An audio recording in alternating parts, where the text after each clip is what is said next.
సినీ ఫక్కీలో ఓ బంగారు వ్యాపారి ఇంట్లో చోరీ జరిగింది. సుమారుగా 2.5 కోట్ల విలువ చేసేటువంటి బంగారం కూడా చోరీకి గురైంది. ప్రస్తుతం మనం ఈ ఘటనా స్థలంలోనే ఉన్నాము. ఇది దోమల్గూడలోని అరవింద్ నగర్ కాలనీలో ఈ ఘటన జరిగింది. కోల్కతాకు చెందినటువంటి బంగారు వ్యాపారి ఇంట్లోకి సుమారుగా 10 నుంచి 12 మంది దుండగులు మాస్కులు ధరించి వాళ్ళ మొహాలు తెలియకుండా గుర్తు తెలియని వ్యక్తుల్లాగా ఇంట్లోకి ప్రవేశించి ఈ ఇంట్లో చోరీకి పాల్పడ్డారు. చోరీకి తెగబడ్డారు. సుమారుగా నిన్న రాత్రి తెల్లవారుజామున 3:30 గంటల సమయంలో తుపాకులు కత్తులతో ఇంట్లోకి చేరబడినటువంటి ఆ దుండగులు ఆ వ్యాపారి అలాగే అతని కుటుంబ సభ్యులను బెదిరించి ఆ బంగారాన్ని కూడా దోచుకెళ్ళినటువంటి పరిస్థితి కూడా కనిపిస్తూ ఉంది.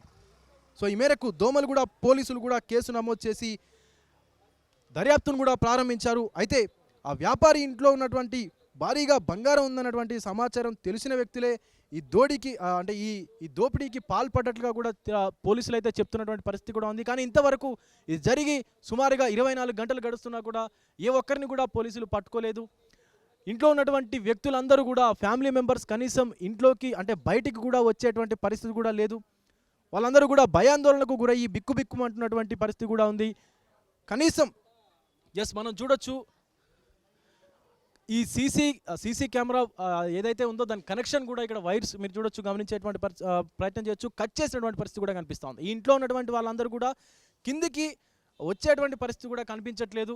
సో లాక్ చేసుకొని అందరూ కూడా సుమారు 10 మంది ఫ్యామిలీ మెంబర్స్ అన్న తమ్ముళ్ళు ఇద్దరు కూడా బంగారు వ్యాపారం చేస్తూ ఉంటారు.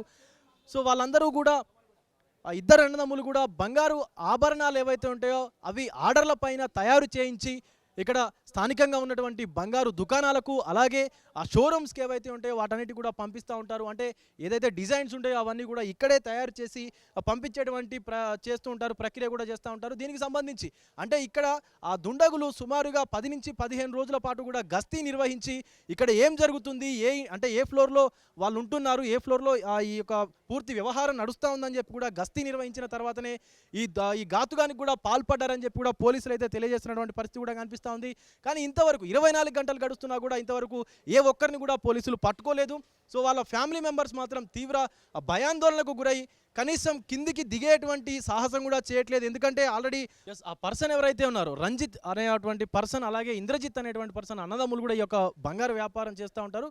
కనీసం వాళ్ళు 2:30 3:30 ప్రాంతంలో దుండగులు ఇంట్లోకి చొరపడి ఈ ఘాతుకానికి కూడా పాల్పడ్డారు. అయితే 10 ఏళ్ల క్రితమే నగరానికి వచ్చారు రంజిత్. తన కుటుంబంతో కలకత్తా నుంచి రంజిత్ ఈ నగరానికి వచ్చి బంగారు వ్యాపారం కూడా మొదలుపెట్టినటువంటి పరిస్థితి కూడా ఉంది. 10 ఏళ్లలో ఎప్పుడు ఇలా జరగలేదు, ఈ రోజే ఇలా జరిగిందన్నటువంటి అతను చెప్తున్నటువంటి పరిస్థితి కూడా కనిపిస్తూ ఉంది. పశ్చిమ బెంగాల్కు చెందినటువంటి రంజిత్ అండ్ ఇంద్రజిత్ ఇద్దరు కూడా అన్నదమ్ములు. సో మొదట దుండగులు ఇంద్రజిత్ ఇంట్లోకి వెళ్ళగా అక్కడ పెద్దగా ఏమీ కనిపించడంతో అక్కడ పెద్దగా బంగారం ఏమీ వాళ్ళకు లభించడంతో వెంటనే ఇంద్రజిత్ను తీసుకొని రంజిత్ ఇంటి ముందుకు వచ్చి రంజిత్ ఉంటున్నటువంటి ఫ్లాట్ డోర్ వద్దకు వచ్చి డోర్ కొట్టడంతో రంజిత్ డోర్ తెరవలేదు. సో తెరవకపోగా ఆ ఇంద్రజిత్కు కత్తిని చూపించి రంజిత్ లోపల ఉన్నాడు, ఇంద్రజిత్ను బయటికి తీసుకొచ్చి ఆ కత్తిని చూపించి తుపాకీ తలపైన పెట్టి నువ్వు డోర్ తీయకపోయినట్లయితే మీ తమ్ముడిని కాల్ చేస్తామని చెప్పి కూడా బెదిరించి రంజిత్ని డోర్ ఓపెన్ చేయించారు. డోర్ ఓపెన్ చేసినటువంటి అనంతరం రంజిత్ లోపలికి వెళ్ళి ఆయన బెడ్రూమ్లోకి వెళ్ళి లాక్ చేసుకున్నాడు. లాక్ చేసుకున్నా కూడా వదలకుండా ఫ్యామిలీ మెంబర్స్ అందరికీ కూడా కత్తులు తుపాకీలు చూపిస్తూ బెదిరించి ఆయన డోర్ బద్దలు కొట్టి రంజిత్ ఉన్నటువంటి బెడ్రూమ్ డోర్ ఏదైతే ఉందో దాన్ని కూడా బద్దలు కొట్టి లోపలికి వెళ్ళి ఆయన లాకర్లో ఉన్నటువంటి ఆ బంగారం అంతా కూడా తీసుకొని ఆయన భార్యను బెదిరించి ఒకవేళ కనుక మీరు బంగారం ఇవ్వకపోతే మీ భర్తను చంపేస్తామని చెప్పి కూడా ఆయన భార్యను బెదిరించడంతో ఆయన భార్య ఆ బంగారం తీసిచ్చినట్టుగా కూడా వాళ్ళు ఫ్యామిలీ మెంబర్ చెప్తున్నటువంటి పరిస్థితి కూడా కనిపిస్తూ ఉంది.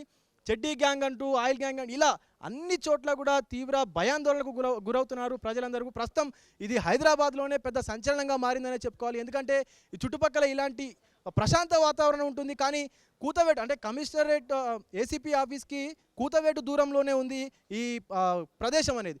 ఇక్కడే ఇలా ఉంటే ఇక నగరవాసుల పరిస్థితి ఏంది, అవుటర్స్ బయట ఉన్నటువంటి పరిస్థితి ఏంది, అలాగే నగర శివార్లో ఉన్నటువంటి వాళ్ళ పరిస్థితి ఏందని చెప్పి కూడా ప్రజలు తీవ్ర ఆందోళన అయితే వ్యక్తం చేస్తూ ఉన్నారు. ఒక్కసారి చూడొచ్చు, మనం ఇది ఘటనా స్థలంలోనే ఉన్నాము.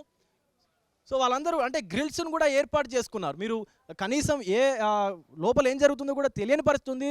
చుట్టూ కూడా మొత్తం బిల్డింగ్ అంతా కూడా పూర్తి సెక్యూరిటీ వాళ్ళలాగా నిర్మించుకున్నట్టే చెప్పుకోవచ్చు. ఎందుకంటే పైన చూడొచ్చు ఐరన్ గ్రిల్స్ కానీ కింద కూడా పెద్ద భారీ గేట్ను కూడా ఏర్పాటు చేశారు. కానీ ఆ దుండగులు పక్కా సమాచారంతోనే ఇక్కడ రెక్కి నిర్వహించి లోపల ఏం జరుగుతుంది, ఎంతమంది ఉంటున్నారు, ఎలా ఈ యొక్క బంగారు ఆభరణాలను తయారు చేస్తున్నారని చెప్పి ఇక్కడ తెలుసుకున్నటువంటి సమాచారంతోనే పక్కాగా రెక్కి నిర్వహించి ఈ ఘాతుకానికి పాల్పడ్డట్టు కూడా ఫ్యామిలీ మెంబర్స్ అయితే ఆరోపిస్తున్నటువంటి పరిస్థితి కూడా కనిపిస్తుంది. అసలైన తొలి వెలుగు. ఫాలో వాట్సాప్ @తొలి వెలుగు official.